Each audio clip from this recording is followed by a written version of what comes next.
So Denver is facing its biggest budget cuts in years. We're talking layoffs, slashed services, and a really heated debate about who's to blame. It's a complicated story about a city that was absolutely booming and now seems to have hit a financial wall. And the human consequences are very, very real. So the big question is, how did we get here? Okay, let's dive right in. On one hand, you have the official word from Mayor Mike Johnston, who's basically saying the government got too big and we have to live within our means.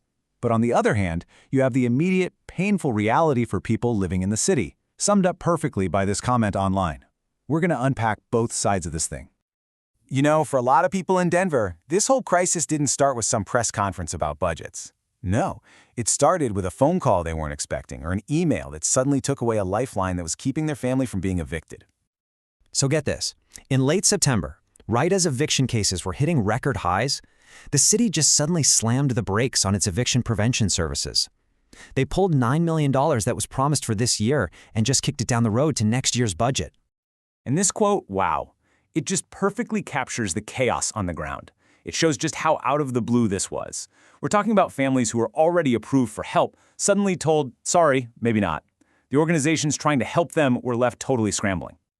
All right, a cut that deep and that sudden just begs the question everyone's asking.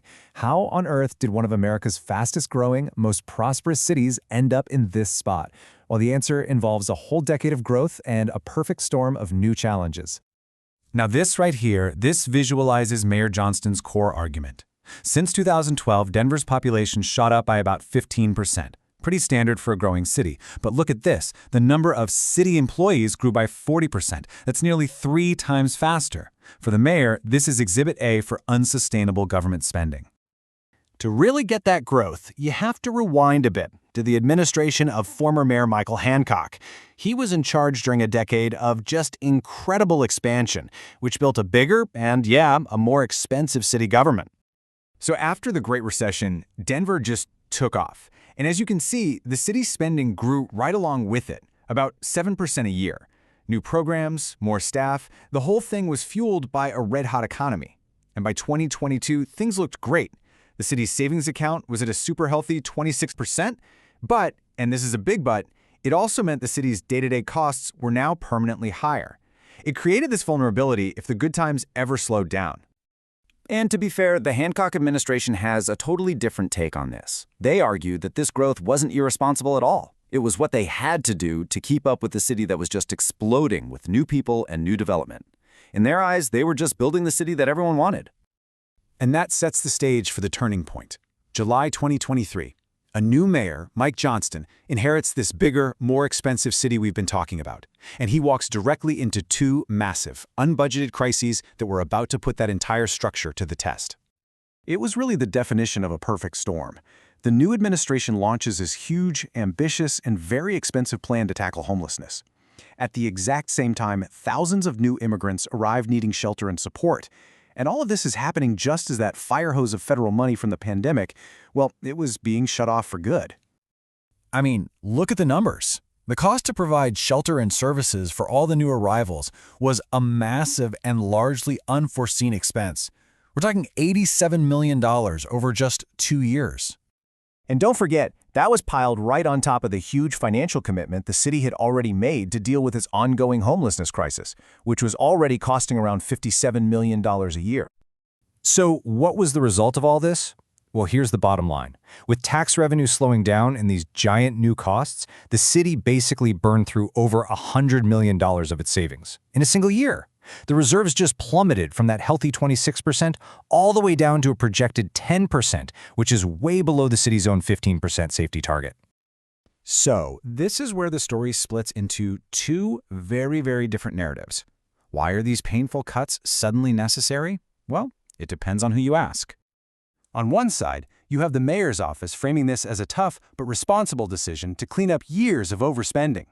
But on the other side, you've got critics, including some on city council, who are pointing the finger right back at the new administration's own spending choices. And these critics are asking some really hard questions, like why not offer early retirement to avoid layoffs, like they've done in the past? Why give raises to police and fire unions while you're cutting other departments? And maybe the biggest question of all, why would you cut a program like eviction prevention, which experts say actually saves the city a ton of money in the long run by keeping people out of the much more expensive shelter system. But okay, let's zoom out for a second here, because this isn't just a Denver story. The financial squeeze hitting the mile-high city, it's part of a much bigger national trend that's affecting pretty much every major city in America. I mean, this number is pretty staggering. According to the Pew Research Center, 20 of the nation's 25 largest cities are all facing budget gaps. So this isn't some unique Denver problem. It's the new economic reality for cities across the country. And you can see it right here. From these massive billion-dollar-plus shortfalls in places like Chicago and LA to smaller but still really painful gaps in Denver's own neighbors like Aurora and Colorado Springs, cities everywhere are feeling this.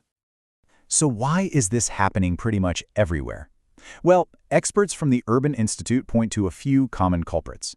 The post-pandemic economy has meant weaker tax revenue. Remote work means downtown office buildings are still half empty, which guts a key tax source. People still aren't riding public transit like they used to, and at the same time, costs for labor and pensions just keep going up. And all of that leaves us with this really fundamental, tough question. It's this conflict between the clear need for a city to be financially stable for the long haul and the immediate, sometimes devastating, human cost of getting there.